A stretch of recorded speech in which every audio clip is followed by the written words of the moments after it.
வணக்கம் ஃப்ரெண்ட்ஸ், நம்ம சேனலில் ஆல்ரெடி ஐஎன்எம் பார்த்துட்ருக்கோம். இப்போ previous year maths TNPSC questions நம்ம பார்க்கலாம். அதில் நம்ம ஒரு அனலைஸாக நம்ம 2018 கொஷின் பேப்பர் நம்ம எடுத்திருக்கோம். அதில் இந்தந்த டாபிக்ஸில் கேட்டிருக்காங்க. ஃபைனலி நம்ம இதை அனலைஸ் பண்ணி எத்தனை கொஷின்ஸ் கேட்டிருக்காங்கன்னு நம்ம பார்த்துக்கலாம். Mensuration, simplification, compound interest and simple interest, time and work, ratio and proportion, percentage, LCM and HCF, இந்த so many questions வந்து இது கேட்டிருக்காங்க. நம்ம ஃபைனலாக நம்ம அனலைஸ் பண்ணி நம்ம போடலாம். ஃபஸ்ட்டு நம்ம மென்சுரேஷன்லேருந்து நான் எடுத்திருக்கேன். அந்த கொஷின் பேப்பர்லேருந்து எந்தெந்த கொஷின்ஸ் வந்து மென்சுரேஷனில் கேட்டிருக்காங்கன்ட்டு நம்ம பார்க்கலாம். கூம்பின் ஃபஸ்ட்டு கொஷின், கூம்பின் அடிப்பாகம் வட்ட வடிவில் இல்லை எனில் அது எந்த கூம்புன்னு கேட்டிருக்காங்க. ஃபஸ்ட்டு நம்ம கூம்பு அப்படின்னாவே நம்ம இப்படி தான் சொல்லுவோம். இந்த ஷேப்பில் இருந்தால் இது கூம்புன்னு சொல்லுவோம். ஆனால் அங்கே கேட்டது கூம்பின் அடிப்பாகம் வட்ட வடிவில் இல்லை என்றால் அந்த கூம்பு பேர் என்ன, அதாவது எப்படி இருக்குன்னு பார்த்தீங்கன்னா வட்ட வடிவில் இருக்காது, ஏதோ ஒரு ஷேப்பில் இருந்துச்சுன்னா அந்த கூம்புக்கு பேர் என்ன சொல்லுவாங்கன்னா சாய்வு கூம்பு. இதுலேயே 2 கொஷின்ஸ் நம்ம பார்த்துக்கலாம். இப்போ ஒரு கூம்பு இருக்குன்னு வச்சுக்கோங்க. இது இப்படி இருக்குது. இந்த கூம்போட அச்சு பார்த்திங்கன்னா அச்சிலேருந்து இந்த வட்டத்துக்கு சென்ட்ரலில் நம்ம பார்க்கும்போது இது என்ன ஆங்கிள் அப்படின்னு பார்த்திங்கன்னா விரிகோணத்தில் இருக்குது. நம்ம விரிகோணத்தில் இருக்குது. செங்குத்து கோணம் இல்லை அப்படின்னு வந்தால் அதுக்கு பேர் என்ன கூம்பு அப்படின்னா வட்ட கூம்புன்னு சொல்லுவாங்க. வட்ட கூம்பு. அதே ஒரு கூம்பு போட்டுக்கலாம். அதே செங்குத்து கோணமாக இருந்துச்சுன்னா அந்த கூம்பு இது வட்ட வடிவில் இருந்து இது இந்த அச்சானது இதுக்கு செங்குத்து இல்லைன்னா வட்டக்கூம்பு. இப்போ ஒரு கூம்பில் ஒரு அச்சானது செங்குத்து கோணம் அமைஞ்சதுன்னா அது நேர்வட்ட கூம்பு.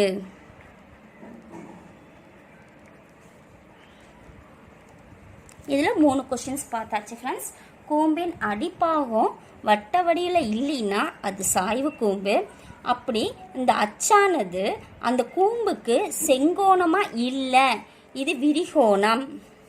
விரிகோணமாக இருந்தா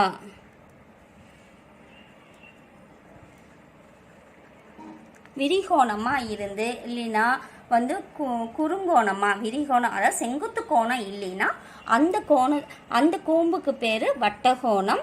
இதே செங்குத்து கோணமாக இருந்தால் நேர்வட்ட கூம்பு அப்படின்னு சொல்லுவாங்க.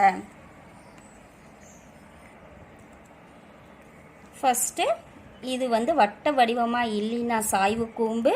இது வட்ட வடிவமாக இருந்து அந்த கோணம் செங்குத்து கோணமாக இல்லைன்னா அது வட்டக்கூம்பு. செங்குத்து வட்ட வடிவமாக இருந்து அது அச்சானது செங்குத்து கோணத்தை பண்ணால் அது நேர்வட்ட கூம்பு. ஓகே ஃப்ரெண்ட்ஸ், நெக்ஸ்ட் கொஷின் போகலாம். செகண்ட் கொஷின், வில்லின் நீளம் 66 சென்டிமீட்டர் மற்றும் மையக்கோணம் 30 டிகிரி கொண்ட வட்டக்கோண பகுதியின் ஆரம் கான் சொல்லியிருக்காங்க. வில்லின் நீளம், இது வில்லின் நீளம் கொடுத்துருக்காங்க. வில்லின் நீளம் கொடுத்துருக்காங்க. என்னென்ன கொடுத்துருக்காங்கன்னா வில்லின் நீளம் கொடுத்துருக்காங்க, மையக்கோணம் டீட்டா கொடுத்துருக்காங்க. Theta equal to 30 degree. வில்லின் நீளம்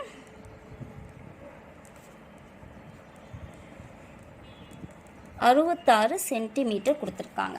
இப்போ வில்லின் நீளமோட ஃபார்முலா என்னவா இருக்குன்னா டீட்டா பை 360 இன்ட்டு 2πr. இதோட ஃபார்முலா என்ன, நீளம் கொடுத்து டீட்டா கொடுத்துட்டு ஆரம் கேட்குறாங்க, 6 கேட்குறாங்க. அந்த ஆரம் கேட்குறதுக்கு என்ன ஃபார்முலா வரும்னா டீட்டா பை 360 இன்ட்டு 2πr. இப்போ இதில் சப்ஸ்டியூட் பண்ணலாம். Theta 30 degree, 360 degree by 360 into 2 into 22/7 into r. இங்கே வில்லின் நீளம் 66. ஓகேங்களா. இப்போ 0 0 கேன்சல், இந்த 3 பார்த்தீங்கன்னா 12. இப்போ 6 மட்டும் இந்த பக்கம் வச்சுட்டு மீதி எல்லாமே இந்த பக்கம் கொண்டுட்டு போகிறோம்.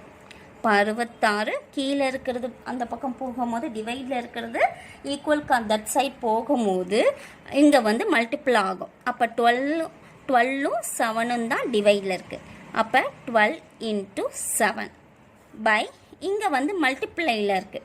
அப்போ இந்த சைடு போகும்போது நமக்கு டிவைடில் பார்க்கணும். அப்போ என்ன வரும்? 2 × 22. இப்போ இது கேன்சல் பண்ணால் 11th டேபிளில் கேன்சல் பண்ணலாம். இது 2 டைம்ஸ், இது 6 டைம்ஸ். அடுத்தது 2 டேபிளில் கேன்சல் பண்ணும்போது 1 டைம், இது 3 டைம். 2 டேபிளில் கேன்சல் பண்ணும்போது 1 டைம், இது 6 டைம். அப்போ 6 3s are 18 × 7. 18 × 7 answer 126 centimetre. இப்போ சொல்கிறேன், ஒன்ஸ் அகைன் திரும்ப சொல்கிறேன் ஃப்ரெண்ட்ஸ். வில்லின் நீளம் 66 சென்டிமீட்டர் கொடுத்துருக்காங்க, மையம் 30 டிகிரி. இப்போ வட்டக்கோண பகுதியின் ஆரம் கேட்டிருக்காங்க. வில்லின் நீளமோட ஃபார்முலா I = θ/360 × 2πr. இதில் வந்து சப்ஸ்டியூட் பண்ணலாம். வில்லின் நீளம் 66 θ வந்து 30/360 × 2, பையோட வேல்யூ 22/7 × r. இப்போ ஆரை மட்டும் இந்த சைடு வச்சுட்டு மீதி எல்லாமே இந்த சைடு கொண்டு வரணும். இங்கே 0 0 கேன்சல், 3 டேபிளில் டிவைட் பண்ணால் 12. இப்போ டிவைடில் இருக்கிறதெல்லாம் ஈக்குவலுக்கு இந்த சைட் போடும்போது மல்டிப்ளை ஆகும், மல்டிப்ளையாக இருக்கிறதெல்லாம் ஈக்குவலுக்கு இந்த சைட் போடும்போது டிவைட் ஆகும். அப்போ 12ம் 7ம் மல்டிப்ளையில் போயிடும், 2ம் 22ம் இங்கே டிவைடில் ஆகிடும். இதை கேன்சல் பண்ணால் you get the answer 126 centimetre. Third sum போகலாம் ஃப்ரெண்ட்ஸ். தேர்ட் சம் என்ன கேட்டிருக்காங்கன்னு பார்த்தீங்கன்னா, நேர்வட்ட கூம்பின் விட்டம் மற்றும் உயரம் முறையே 12 சென்டிமீட்டர் மற்றும் 8 சென்டிமீட்டர் எனில் அதன் சாயுயரம் என்பது என்னன்னு கேட்டிருக்காங்க. இப்போ நேர்வட்ட கூம்புனாவே நம்ம பார்த்துருக்கோம். அந்த அச்சானது நமக்கு என்னவா இருக்கணும்? செங்குத்து கோணம் கொடுக்கறதா இருக்கணும்னு சொல்லியிருக்காங்க. இதில் என்ன கொடுத்துருக்காங்கன்னா விட்டம்னா இங்கே என்ன ஃபுல்லாக கொடுத்துருக்காங்க? விட்டம்னாவே நம்ம என்ன கொடுத்துருக்காங்க? விட்டம் வந்து 12 சென்டிமீட்டர். அப்போ விட்டம்னா நம்ம டீன்னு சொல்லுவோம், 12 சென்டிமீட்டர். மற்றும் உயரம், இதோட உயரம் என்ன கொடுத்துருக்காங்க? 8 சென்டிமீட்டர். உயரத்துக்கு என்னன்னு சொல்லுவோம்? h = 8 centimetre. இங்கே என்ன கேட்டிருக்காங்க?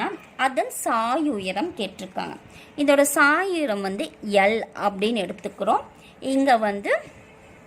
இங்கே வந்து இப்போ வந்து விட்டமாக கொடுத்துருக்காங்க. நாம் என்ன கண்டுபிடிக்கணும்? ஆரம் கண்டுபிடிக்கணும். இப்போ ஆரம் என்னன்னா 2r = d, அதாவது 2 ஆரம் = விட்டம். அப்போ இங்கே 2r, இப்போ ஒரு ஆர் கண்டுபிடிக்கணும் d/2, ஒரு ஆர் கண்டுபிடிக்கணும் d/2. இங்கே என்ன கொடுத்துருக்காங்க? விட்டம், டிங்கிறது விட்டம். அப்போ 12/2. அப்போ ஆரம் உங்களுக்கு என்ன கிடைக்கும்? 6 சென்டிமீட்டர். 6 சென்டிமீட்டர் கொடுத்துருக்காங்க. அடுத்தது நம்ம என்ன கண்டுபிடிக்கணும்? சாயுயரம் கண்டுபிடிக்கணும். இதோட சாயுயரம் ஃபார்முலா என்னென்னா L = √h²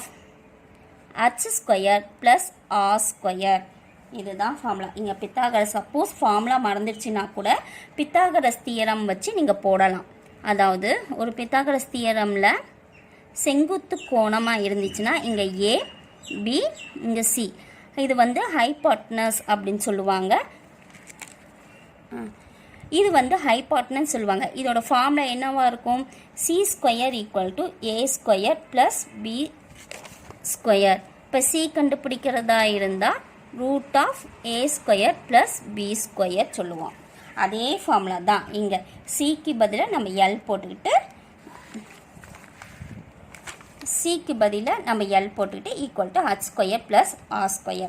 இப்போ இதில் நம்ம சப்ஸ்டியூட் பண்ணலாம். இப்போ h என்ன கொடுத்துருக்காங்க? 8. அப்போ 8 ஸ்கொயர் ப்ளஸ் ஆர் என்ன கண்டுபிடிச்சிருக்கோம் 6. அப்போ 6 ஸ்கொயர். அப்போ 8ங்கிறது என்னென்னா 8 ஸ்கொயர் என்ன 64 ப்ளஸ் 6 ஸ்கொயர் வந்து 36. அப்போ L equal to 64 square root of 64 plus 36 100. அப்போ L என்ன இருக்குது ஸ்கொயர் ரூட்லேருந்து வெளியில் எடுக்கும்போது 10 சென்டிமீட்டர். அப்போ L என்ன கண்டுபிடிச்சிருக்கோம் ஆன்சர் 10 சென்டிமீட்டர். திரும்ப சொல்கிறேன் ஃப்ரெண்ட்ஸ், இந்த நேர்வட்ட கூம்பில் வந்து விட்டம் கொடுத்துருக்காங்க, உயரம் கொடுத்துருக்காங்க, சாயுரம் கேட்குறாங்க. இங்கே விட்டத்துலேருந்து ஃபஸ்ட்டு என்ன கண்டுபிடிக்கணும் ஆரம் கண்டுபிடிக்கணும். அதுக்கு formula 2r equal to d. அது r கண்டுபிடிக்கிறது d/2. அதுலேருந்து 12/2ன்னு சப்ஸ்டியூட் பண்ணி r ஈக்குவல் டு 6 சென்டிமீட்டர் கண்டுபிடிச்சிட்டாங்க. அதுலேருந்து சாயுரம் எப்படி கண்டுபிடிக்கணும் formula L equal to root of h square plus r square. அப்போ அதில் சப்ஸ்டியூட் பண்ணி 8 square plus 6 square root of வருது. சப்ஸ்டியூட் பண்ணி நம்ம கண்டுபிடிச்சா L ஈக்குவல் டு 10 சென்டிமீட்டர் அப்படின்னு இருக்குது. வாங்க ஃப்ரெண்ட்ஸ் அடுத்த சம் போகலாம்.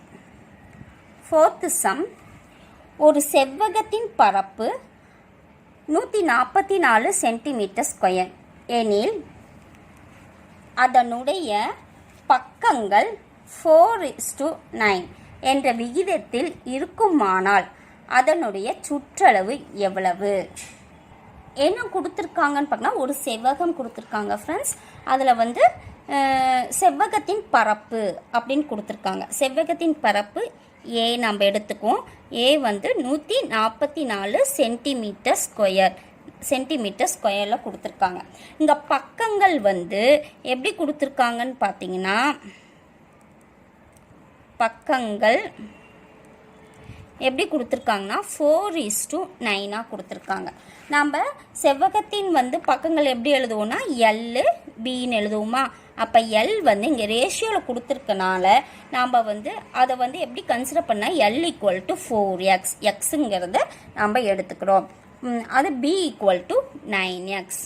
ஏன்னா ஒரு செவ்வகம் அப்படின்னு எடுத்துக்கிட்டாங்கன்னா L இன்ட்டு B நம்ம சொல்லுவோம். இப்போ இங்கே என்ன சொல்லி கொடுத்துருக்காங்க, பரப்பு கொடுத்துருக்காங்க, பக்கங்கள் வந்து ரேஷியோவில் கொடுத்துருக்காங்க. அந்த ரேஷியோ வந்து நம்ம எண்ணிக்கையில் நம்ம எழுதும் போது எப்படி வரும் அப்படின்னா, இப்போ ஏரியாவோட ஃபார்முலா என்ன? ஏரியா ஆஃப் ரெக்டாங்கிளோட ஃபார்முலா L இன்ட்டு B. ஏரியாவோட ரெக்டாங்கிளோட ஃபார்முலா ஏரியா ஆஃப் த ரெக்டாங்கிளோட, அதாவது செவ்வகத்தின் பரப்பு அது வந்து L இன்ட்டு B. இப்போ இந்த Lலும் Bயும் இதில் பிரதியிடுறோம். இங்கே ஏரியா இங்கே கொடுத்துருக்காங்க 144 ஈக்குவல் டு L வந்து 4x இன்ட்டு பிரெத் வந்து என்ன கொடுத்துருக்காங்கன்னா 9x. இப்போ இதில் சப்ஸ்டியூட் பண்ணால் 144 into 4 into 9 36 X into X X square. இதில் வந்து நமக்கு டவுட் வருது என்னன்னா friends, X into X X square நம்ம சொல்லுவோம். இதே எக்ஸ் ப்ளஸ் எக்ஸ்னா 2x. நம்ம இதில் தான் நம்ம குழம்பிக்குவோம். இப்போ இது எக்ஸ் ஸ்கொயர் நம்ம கண்டுபிடிக்கிறோம். இப்போ எக்ஸ் ஸ்கொயர் எப்படி கண்டுபிடிக்கணும்னா 36 எக்ஸ் ஸ்கொயர் ஈக்குவல் டு 144. இப்போ எக்ஸ் ஸ்கொயர்னா 144/36. இதை நம்ம கேன்சலும் பண்ணலாம் இல்லையா, இப்படியும் போடலாம். அப்போ X equal to square root of 144/36. இப்போ எப்படி எழுதலாம்? இப்போ இது 12 இன்ட்டு 12 நம்ம 144. 6 இன்ட்டு 6 என்ன வரும்? 6 இன்ட்டு 6 36. அப்போ பை 6. இதை கேன்சல் பண்ணால் 2. அப்போ எக்ஸோட வேல்யூ வந்து 2ன்னு நம்ம கண்டுபிடிச்சாச்சு. இப்போ நம்ம இதில் இப்போ already L equal to 4x, B equal to 9xன்னு பண்ணிக்கோம். இதில் நம்ம பிரதியிடும் போது L வந்து உங்களுக்கு என்ன கிடைக்குதுன்னா 4 இன்ட்டு 2 என்ன கிடைக்குது 8. இதே B வந்து பிரெத்து வந்து 9 இன்ட்டு 2 கண்டுபிடிக்கும் போது 9 2s are 18. ஆனால் இங்கே என்ன கேட்டிருக்காங்க? சுற்றளவு என்ன கேட்டிருக்காங்க?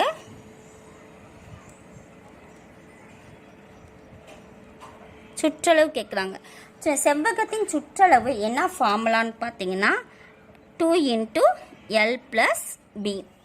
2 × L + B. இப்போ இதை வந்து நம்ம பிரதியிடலாம். அப்போ 2 × L என்ன கண்டுபிடிச்சிருக்கோம் 8, பிரத்து வந்து 18.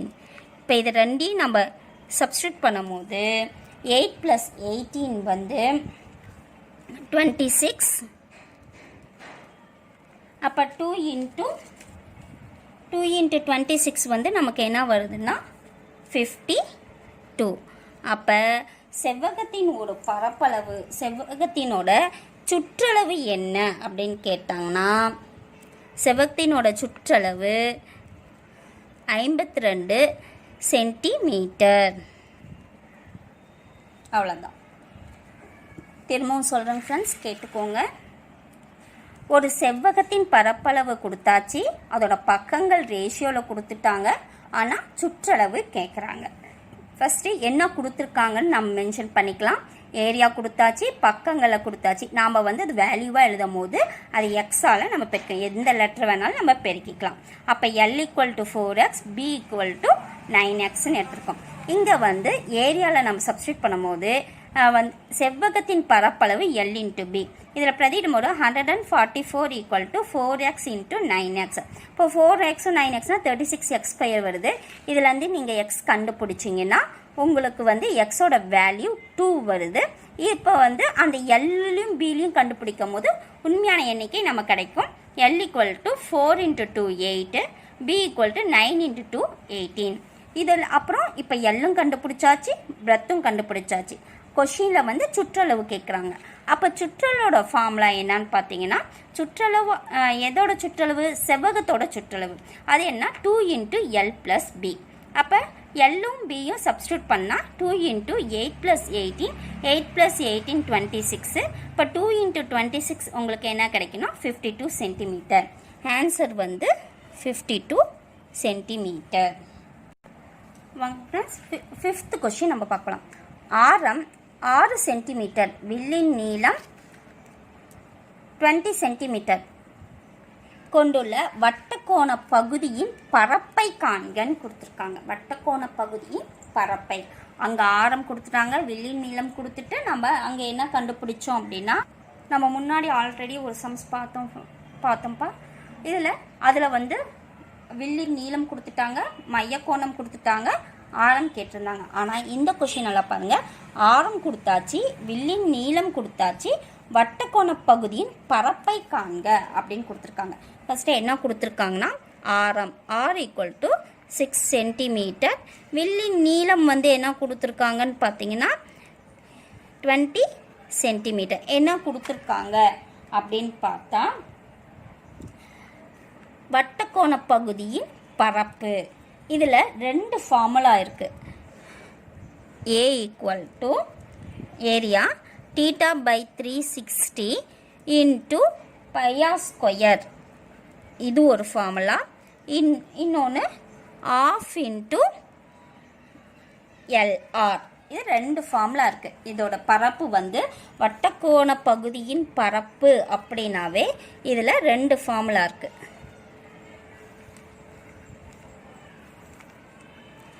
இது அல்லது இந்த ஃபார்முலா. ஆனால் இங்கே வந்து நம்ம இதை வச்சு இந்த ஃபார்முலாவில் என்ன கொடுத்துருக்காங்கன்னு வச்சு தான் நம்ம இந்த ஃபார்முலாவை செலக்ட் பண்ணி, இங்கே கொஷினில் என்ன கொடுத்துருக்காங்கன்னு வச்சு தான் ஆர் கொடுத்துருக்காங்க, எல் கொடுத்துருக்காங்க. ஆனால் இங்கே வந்து இப்போ 2 ஃபார்முலா இருக்குது. இங்கே தீட்டா கொடுத்து ஆர் கொடுத்து கேட்டிருந்தாங்கன்னா இந்த ஃபார்முலா யூஸ் பண்ணோம். சப்போஸ் எல்லும் ஆரும் கொடுத்துருந்தா இந்த ஃபார்முலா யூஸ் பண்ணோம். இப்போ இந்த கொஷினில் நம்ம இந்த ஃபார்முலா யூஸ் பண்ணலாம். இப்போ A = 1/2 × LR. half × L என்ன கொடுத்துருக்காங்க 20, R வந்து 6 சென்டிமீட்டர். இப்போ இது கேன்சல் பண்ணால் 1 டைம்ஸு, இது 10 டைம்ஸ். இப்போ = 60 சென்டிமீட்டர் ஸ்கொயர். அப்போ A = 60 centimetre square. Once again திரும்பவும் சொல்கிறேன், கொஷினில் ஆரம் 6 சென்டிமீட்டர், வில்லின் நீளம் 20 சென்டிமீட்டர் கொண்டுள்ள வட்டக்கோண பகுதியின் பரப்பு. வட்டக்கோண பகுதியின் பரப்பு வந்து கேட்டிருந்தாங்கன்னா ரெண்டு ஃபார்முலா இருக்குது. a = θ/360 × πr², a = ½ LR. இப்போ கொஷினில் வந்து ஆரும் எல்லும் கொடுத்ததுனால இந்த ஃபார்முலா யூஸ் பண்ணுறோம். அப்போ a = ½ × LR, ½ × L வந்து 20 × 6ன்னு சப்ஸ்டியூட் பண்ணும்போது a = 60 cm² வரும். நம்ம இங்கே செகண்ட் கொஷினில் நம்ம ஐயன் மென்ஷன் பண்ணிப்போம். இதை எல்லாம் கன்சிடர் பண்ணிக்கோங்க. Thank you friends. நம்ம இன்றைக்கி பார்த்தது மென்சுரேஷனில் 5 கொஷின்ஸ் பார்த்துருக்கோம். 2018 ப்ரீவியஸ் டிஎன்பிஎஸ்சி மேக்ஸ் கொஷின்ஸு. அடுத்த வீடியோவில் சிம்ப்ளிஃபிகேஷன், காம்பவுண்ட் இன்ட்ரெஸ்ட், இந்த மாதிரி ஒவ்வொரு இந்த கொஷின் பேப்பரில் எத்தனை கொஷின்ஸ் கேட்டிருக்காங்க, அது எத்தனைன்னு நம்ம ஐடென்டிஃபை பண்ணிக்கலாம். இந்த வீடியோ பிடிச்சிருந்தா லைக் பண்ணுங்கள், கமெண்ட் பண்ணுங்கள், சப்ஸ்கிரைப் பண்ணுங்கள். Thank you friends.